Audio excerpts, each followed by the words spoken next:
Hey, hey, hey, Survivor Rights and LifeSpark and whoever else is watching this on YouTube. We are here with Talking It Through with Steve and Crystal today. And man, we've got a lot to talk about, don't we, Steve? We have a lot, always. Every week. So we're sitting here talking about the 10 years for you, Steve, in the window of time. A lot of people don't know this about you, so we're just going to share it. Your wife passed away in a drowning accident. Yep. After that, did you have a heart attack? I did, yeah, about 8 months later. And then you had a heart transplant. About 5 years after that.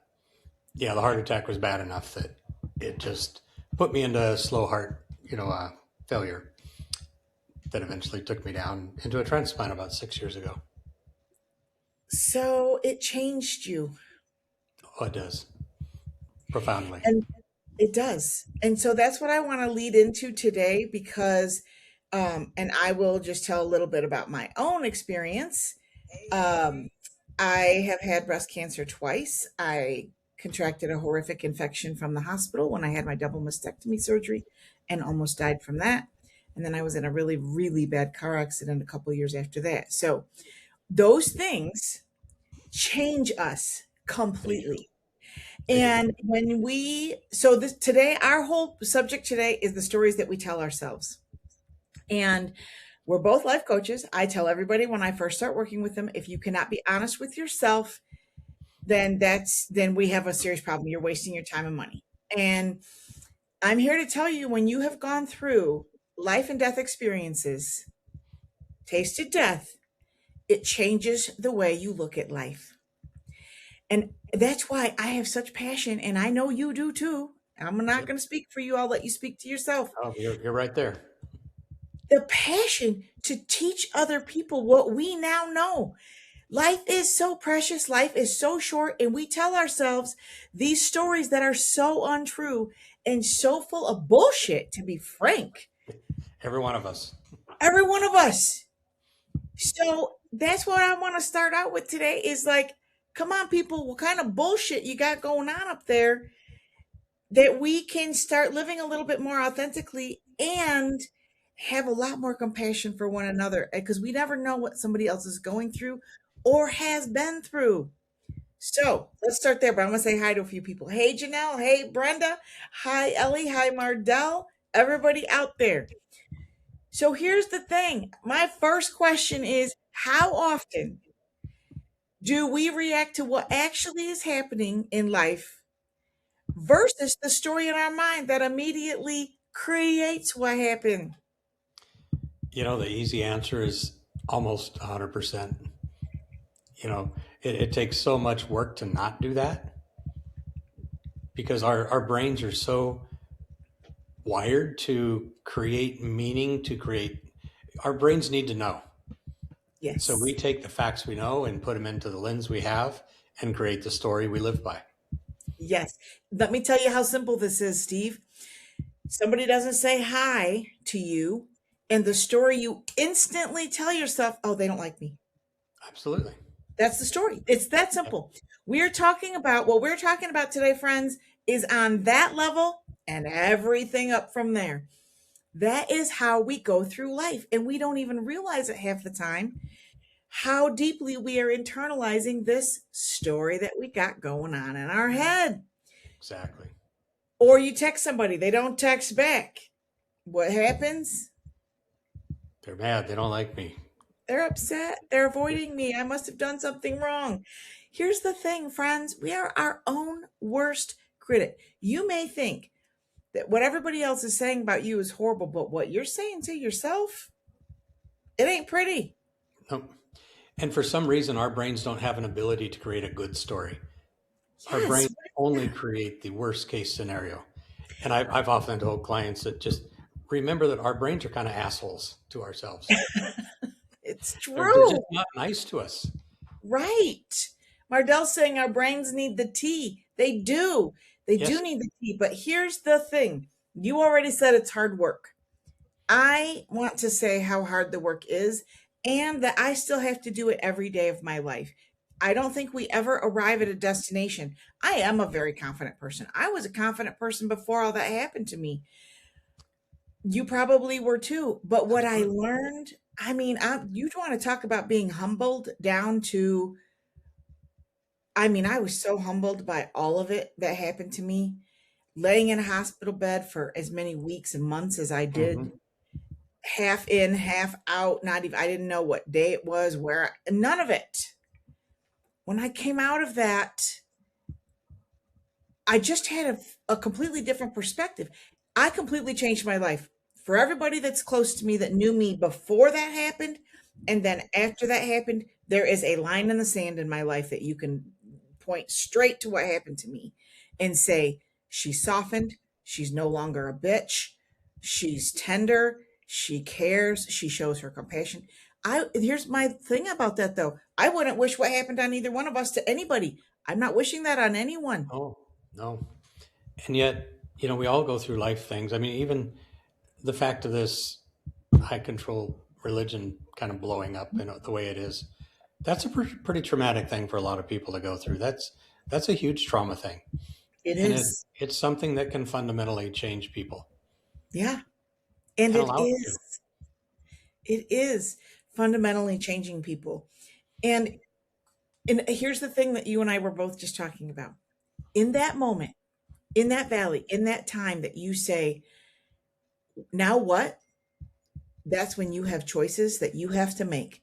And that's what today is all about, is helping you, anybody out there listening, make the choice to choose a better story, to not let what happened to you ruin the rest of your life or take more time from you than it already has. Yeah.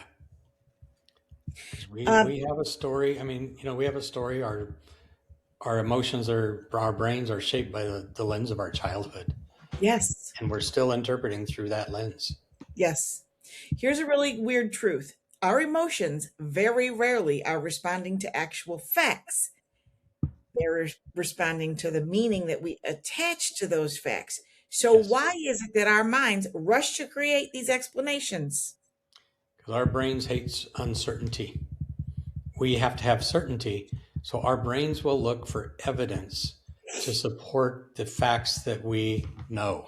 What the truth that our young child brain knew, that's the truth that we hold. It's not necessarily true, but that's the truth that we held usually as a young child before we were able to form logic, around that 7, 8 year old, when everything was factored by our emotions, everything was driven by emotion. So that Yes. really programmed all our responses. So now we're still living in those same responses. Okay, but here's the thing I want to say about that. For most of us, yes, it was driven by emotion, but at the same time, we had to suppress a lot of that emotion, Hmm. specifically as women also, but men too. I think one of the biggest issues with men is that they don't even have a clue how to express their emotion, but man, they have a lot of it. Yeah. Yeah. Which comes out often in the form of anger, rage, Yes. um, stonewalling, Yeah. the man cave. All the things. Yeah. Just avoidance. Right. This is what I wrote down. What if the biggest source of suffering in your life isn't what happened, but the story that you've been telling yourself about what happened? That's so true. And we sure lock onto those stories and just live them. Yes. And we keep looking for more evidence. There's often that conversation about careful what you wish for. Well, Yes. that's exactly what we do. we Yes. we fixate on the story we have, and oh, that person doesn't like me, they must, so we keep doing behaviors that enforce their behavior of not liking us, and we Yes. create our own reality that we assumed would be there. It's like, well, see, it was right. Well, we're really creating that.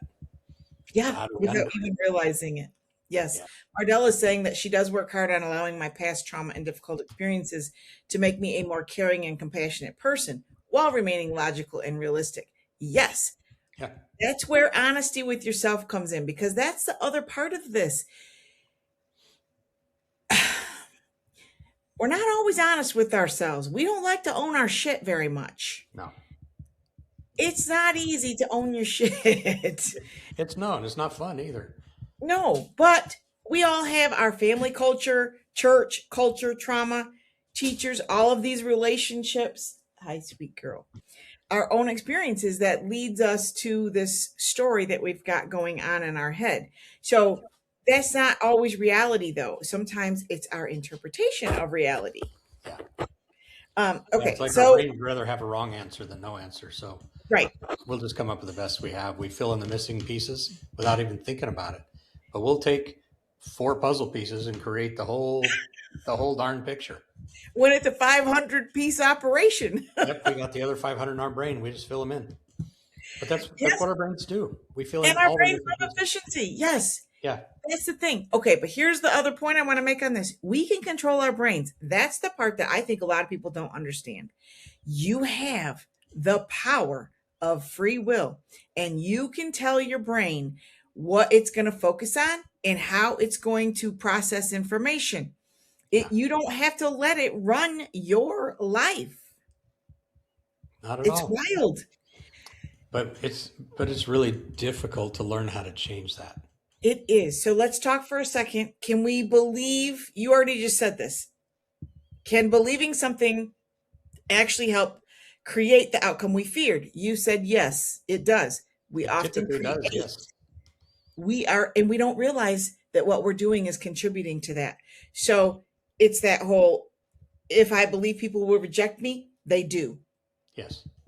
So Yeah, I'm and going to keep. unfortunately, since we tend to create only negative stories, we tend to attract negative outcomes because we exemplify the behaviors that attract negative behaviors towards us. That's for damn sure. Okay, so we grew up in a controlling situation. They handed us stories that became our identity. Now, what do we do with that?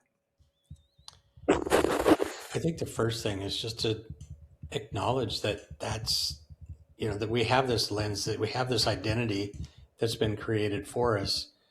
Because, we always talk about acknowledging the problem is half the battle, seeing what's going on. So, like, let's stop and look, like, what stories am I really living in? And you have to look at that situation by situation by situation. And Mhm. 25 years later, I'm still having to do that Right. because it's still there. But we have to learn to look at it every single time. It's like, what's my story here? What facts do I know? What assumptions am I making? Yes. And I think that in order to really live in freedom, we have to really go through the process of who taught me this? Is it actually true? And who would I be without that story? So I'll give you the example that a lot of us grew up with. My mother said to me, at least once a day, probably, who do you think you are, little girl? So I have trained my brain through a lot of work. This is going to sound really easy and probably cheesy, but I'm here to tell you.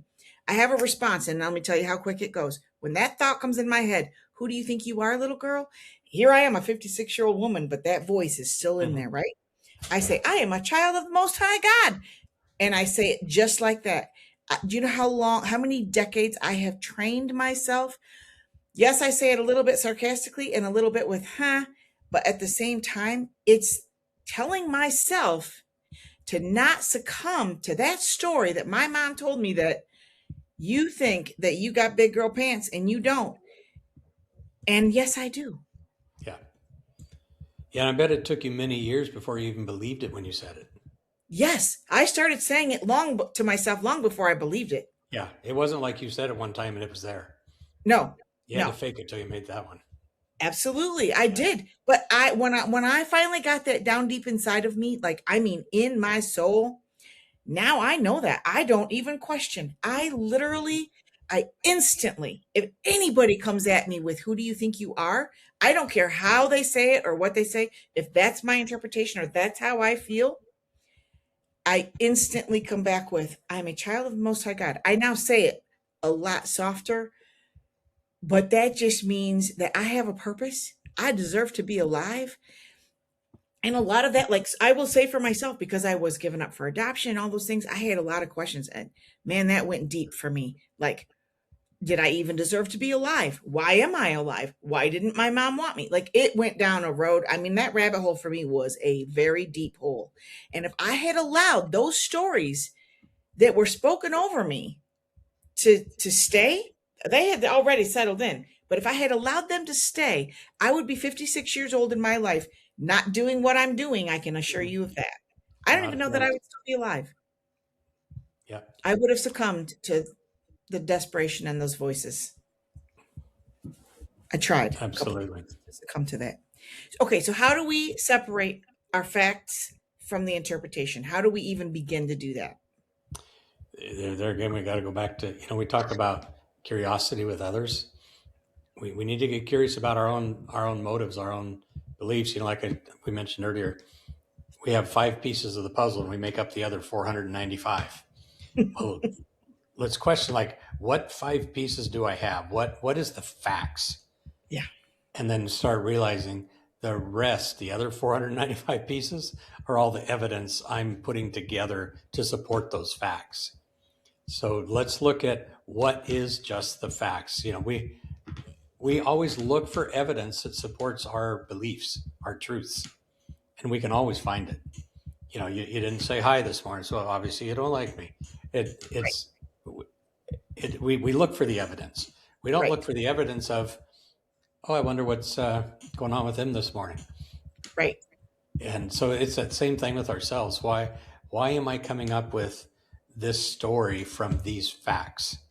right. So sometimes it's good to just sit down and write down the actual physical facts of what was said or the action that was taken or anything, and Yes, write write those it down. down.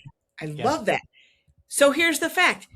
He closed the door. That's the fact. Let's say you're in a marriage relationship. He closed the door. Your interpretation instantly goes to he slammed it because he's mad at me. Those are not the same thing. no, no. The fact was he closed the door. That's it. Yeah. So when you write down he closed the door, like that's when I'm saying be honest with yourself and own your shit.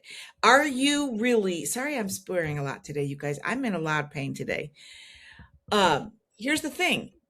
When you have that filter and you're allowing that to happen and you're just making what you're doing, I call it exaggerating the situation. Yeah. You are making, maybe he is mad, but you are making it 10 times worse by interpreting it and assuming how mad he is and how mad he's going to be and how mad then now you're going to get mad and now you're going to like you are literally exacerbating what is already a situation. So you're just Yes, escalating it to up because to your here. other assumption is that he's mad at you. Right. Maybe he's just mad He may be mad, but he may be or mad at something that happened to the car to himself or or at to himself himself. or Yeah, whatever. it's we always want that negativity directed at us. We assume that it Yes. is. And it's Probably not 90% of the always. time, it's not. It's not always. Okay. So what happens when we choose the most generous explanation instead of the fearful one? Life softens really quick. It sure does. Yeah, it's not an easy thing to do, but it just fundamentally changes how you see the world. That's what I want to say you and I have experienced. It Yeah, does fundamentally change the way we see the world. I am so much softer now. I'm so much more tender and gentle with my everything than I used to be. yeah, And if you had told me that I was being driven by fear back then, I would have said, no, I'm not. I'm driven by determination or by, I just want freedom and I'm just, nobody's going to ever tell me what to do or how to live ever again. You know, I yeah, definitely had a chip on my shoulder though. And yeah. until, I find for myself that gone through those experiences that when somebody's in a mood, whatever kind, or even I find to come across a person that's just not a nice person. My first thing is to try to understand why they're like that. Because I tell you, yeah, there was times I wasn't in a very good mood. Some of the things I went through, yeah, and I probably wasn't very nice to be around. And so that is where my mind goes. Is like, what's going on in their world? yeah, What was their background? What's really happening over there? And I find out if we can think a little bit about the why, not what's right in front of us. It can change our own approach, our own attitude, and how we fundamentally look at things. it's called compassion. Yeah, Mardell's saying, my late husband used to spout at me that you're just trying to fake it till you make it. And I would bounce back to him, no, I'm practicing until it's habit and ingrained. yeah, Yes.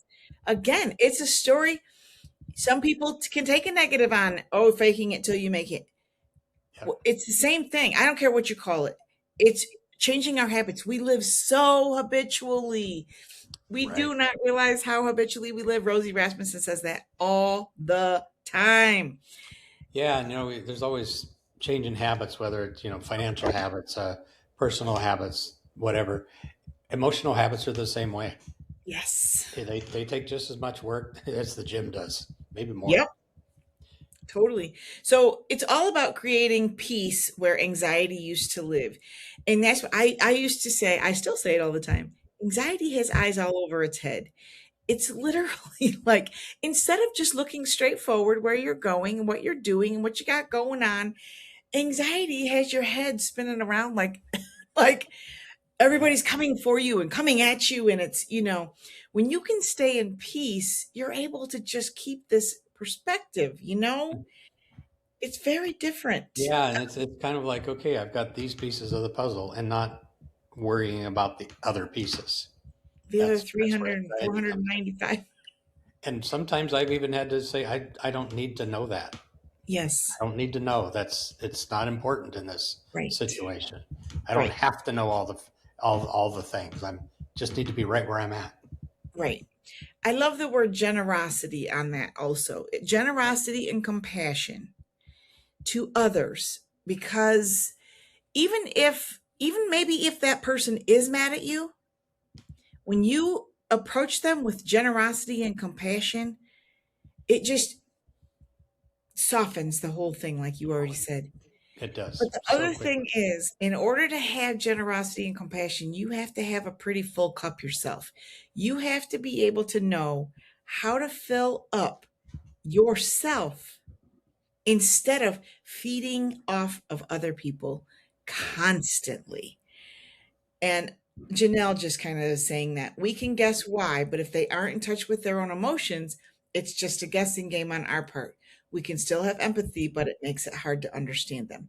That is very true. Mhm. 9 times out of 10, this is what I'm going to say. Not a lot of people, if they haven't done any work, if they haven't been to therapy or they're not reading books or they're not watching shows like this, they're not doing the work to be in touch with their own emotions. If you sat down and said to them, how are you feeling right now? They would probably look at you like you had 15 heads. They don't know Hey, how to I'm good. I'm fine. Whatever. Yeah, because especially being raised, if you are in a relationship with someone that was raised in this church, and as women, I'm going to talk to you for a second. If they're a guy, they don't have words for articulating that suppressed and repressed emotion they have been forced to to just survive getting through life. And at that point, many men don't even know that they don't know. Correct. There's like a whole nother level of we don't even know it's out there and available to even Right. think about. That's just not part of the male world and the training we got as young men. That is for damn sure. Um, That's no excuse though. no, I No totally excuse agree. at all. Yeah. Yes. That's the background, but that's not an excuse. Yes. I say that our brain is a story machine. I love telling stories. I'm a great storyteller. That's one of the gifts that God gave me. But the job of my brain isn't always happiness. It is a training. You literally have to retrain your brain. So, some tips and tricks on doing that, though. I love what you said. It's writing it down. It's awareness. It starts with awareness. It starts with just realizing what you're doing. Yep. So if that's the only takeaway that somebody has today is that's what I'm doing, start there. That your brain just went through 3 stories. They're mad at me. I must have done something wrong, and they probably didn't see me. You can tell yourself all those things in one fell swoop just because somebody didn't say hi. Yeah. And if you can't find it, figure out, the 3 things, the 5, whatever, that are facts. Journal Totally. until you do. Start writing your story out. Yes. They're in there. Yes. So the story, when you're writing it down, here are the things. Write down the actual facts. What exactly happened? Write down the meaning of it to you. What is your interpretation of it? That will increase your awareness dramatically. Then write down what emotions you are having that Yeah. are attached to that fact. What is it that you're, and be honest, be totally honest. And then write down your behavior. How did I respond?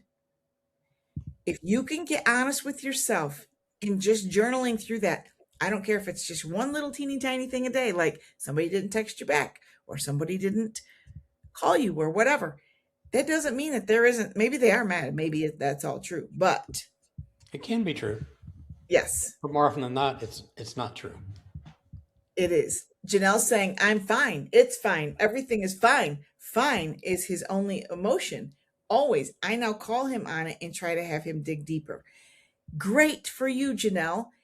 Part of that is just responding with, you're not, it doesn't feel fine to me. But when you say that with compassion, it doesn't feel to me like you're fine at all. Yeah. Is there something that you would like to talk about, or is there something, but rather than assuming that it's your fault and he's mad at you, but yes, helping them dig a little deeper, but without, again, it's all in your delivery on the response. It's an 100%. awareness of, how are you saying? You always say you're fine. You're always fine. That's all you ever say is you're fine. You're clearly not fine. Tone Yeah. and delivery. Understanding and compassion in your tone goes a long ways. Absolutely. So I wanted to Tonality talk. is almost more important than the words. Yes. Yes. Um, the legal, the psychological term for this is called confirmation bias. So if you ever want to do any homework on it, look that up. Confirmation bias. That's what your brain is doing when it's telling you or confirming to you whatever it is.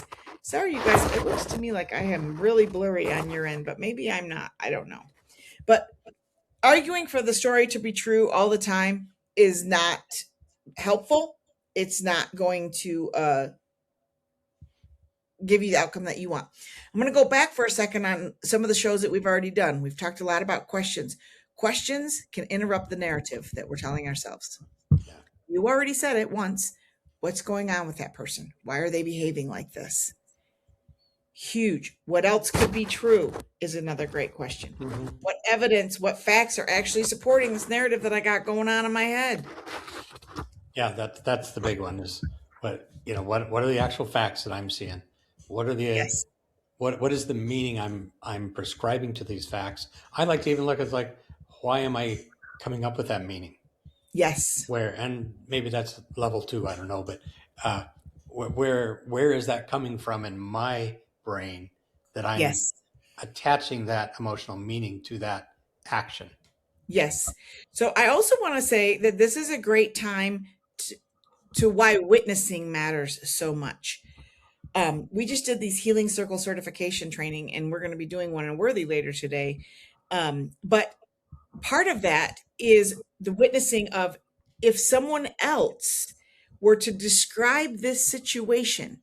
So if someone was standing right beside you and witnessed whatever it is that that person did, what would they say about it?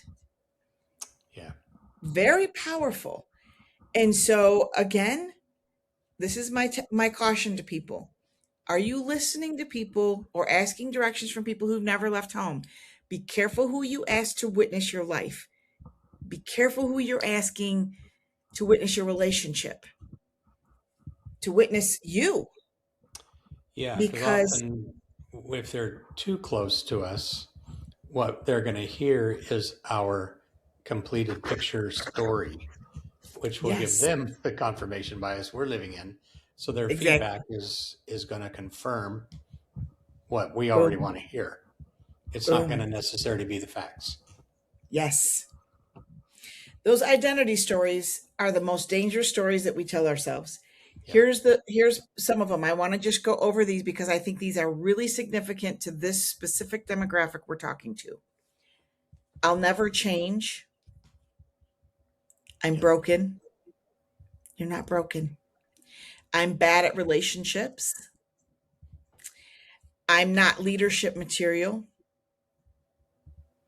Be careful, people. Seriously, what you tell yourself, the stories that you are allowing, the track that you have going on in your head might be the most detrimental thing that's ever happened to you.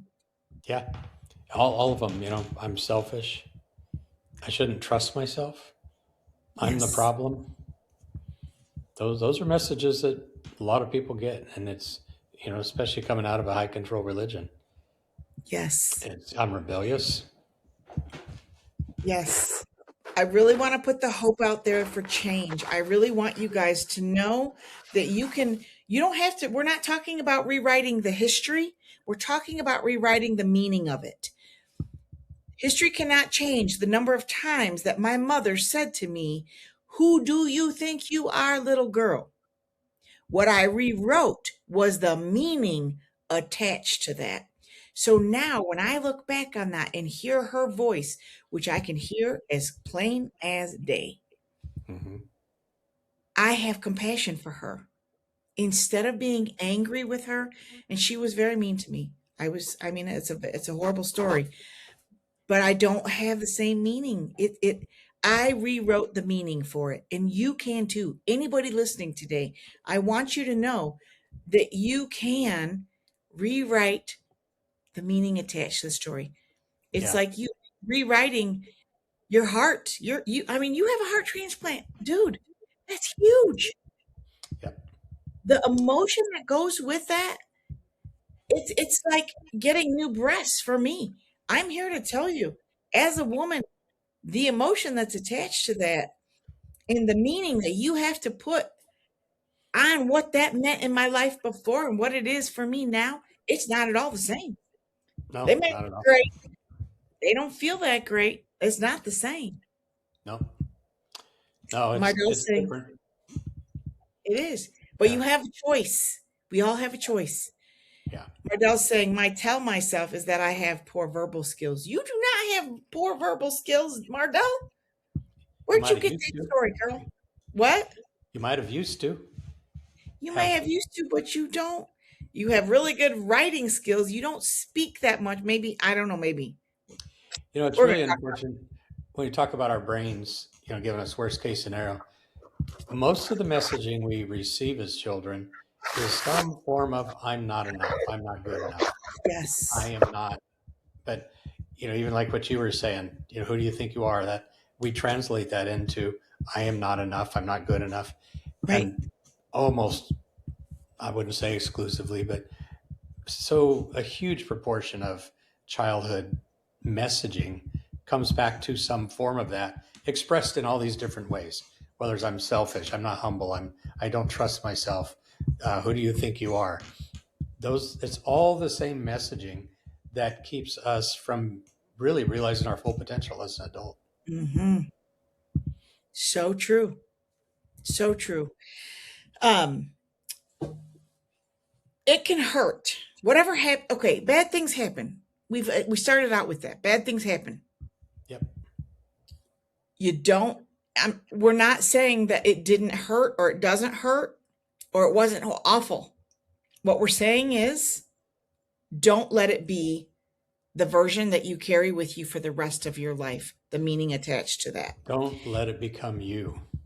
Yes. It's an experience that you had to go through. It's very difficult. We each had our own, Yep. but it doesn't become you. You don't become that experience. And you see some people that their traumatic life experiences define them for the rest of their lives. Yes. And it's a choice we all have. Yes. That's why I know, again, back to both of our passion in doing this. That's why we're doing this weekly. This isn't for our own, because it is fun. I'm not going to lie. It is But, a lot. but my passion for helping other people just be so aware of the power that they have, that, Yeah. and to give them permission to not sit in the hurt for too long. Yep. It's That's all. okay to be enough. It's okay to change. It's okay to grow. Change your mind. Yeah. Yeah. Our brain fills in the blanks way faster than our heart asks questions. I will tell you that. Um, 100%. so Agree. just be aware of that. Be aware of how. So do a little bit of the research, maybe watch a couple YouTubes or something on what the way our brain confirms things for us. Um, be clear about the assumptions, be honest with yourself about the stories that you're telling yourself. And just because it feels true doesn't always mean it is true. You Right. say that all the time, Steve. Yeah. It's like, what evidence do I have, and what facts do I not have? Yes. Okay, I'm going to use the word curiosity again here because we use it at least once a week. Minimum. Curiosity is often the antidote to unnecessary suffering. That's great. So, everything we've been talking about all these weeks, start asking questions, get curious. Why is that person behaving that way? What happened to that person that is making them feel this way? What happened to me? Why am I having such issues with the way I think people are reacting to me? Yeah. It's yeah, Speaking of curiosity, yeah, our brains want such certainty. Curiosity is a way we can replace that. Getting curious about what's going on in our brain instead of needing certainty, because our brains need something to chew on, a path to go yes. down, something to go after. Well, why not replace that need for certainty of this is what is happening that we've Mhm. all made up into, like, I wonder what is really going on? Yes. How did I interpret these facts? Where did my emotions come from way back when that made me create this meaning? Because our brains love that too. If we can just shift into curiosity, we can let go of certainty. Totally, totally agree. I closing thought that I wrote down, Mardell's saying, yes, Steve, and I have to keep choosing, not a one-time thing. It's true. You have to Well, I do choose it. too. Yeah. I think it's a mindset, and I think it's again back to being careful who you hang around with. When you hang around with negative Nellies, it's really easy to be a negative Nelly. Yeah. When you hang around I with fabulous people who have done the work, I read or heard once that the 10 people you spend the most of your time with are your future. boom. So true, Steve. So So it's, true. yeah, it is really important who we hang out with. I like hanging out with you. It's good. It's good for I me. ditto. Okay, so here's the thing that I just wrote down as a closing line. Most of us spend years trying to change our circumstances. Sometimes the breakthrough comes sooner because the story that we've been telling ourselves about those circumstances is what has been the problem. And so again, I people ask me so many times, how did you turn out to be the way that you are when you look at the upbringing that you had? Again, I just want to repeat. I changed the meaning that was attached to what happened to me. Yeah. I decided that that hardship and trauma that happened was for my good and to teach me how not to be instead of letting it turn me into a bitter, horrible, mean, and nasty person.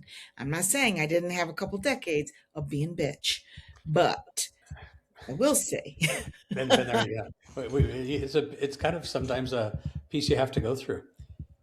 yeah, And I would put it just like, you can be forged in fire or you can be burned to a crisp.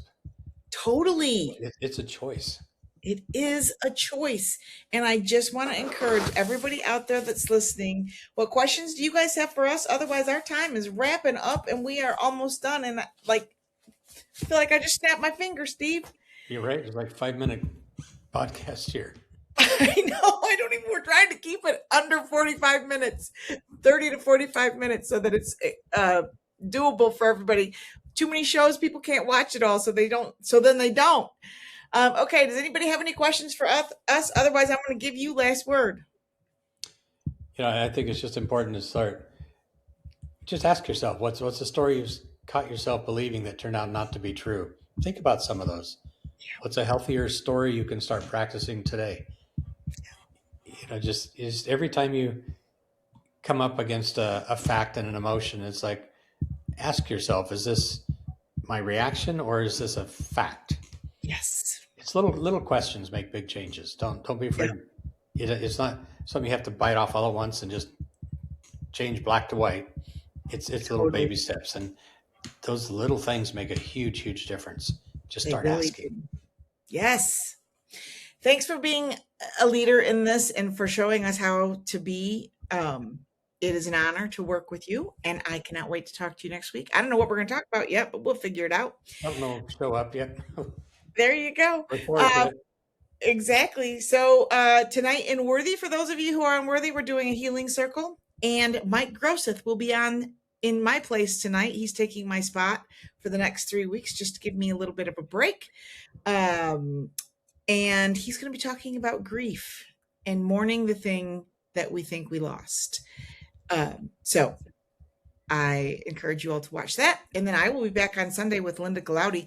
We're going to be talking a lot about the life of an overseer, the life of a worker, and what happens to us, to them, when they have all these repressed emotions and repressed lust and repressed all of these things, what that does and why it comes out in other places, and what happens when we have entrusted our salvation to someone who is not living meaningfully on their own life. So that has been proven to be true by not all of them, but many of them. Excellent shows.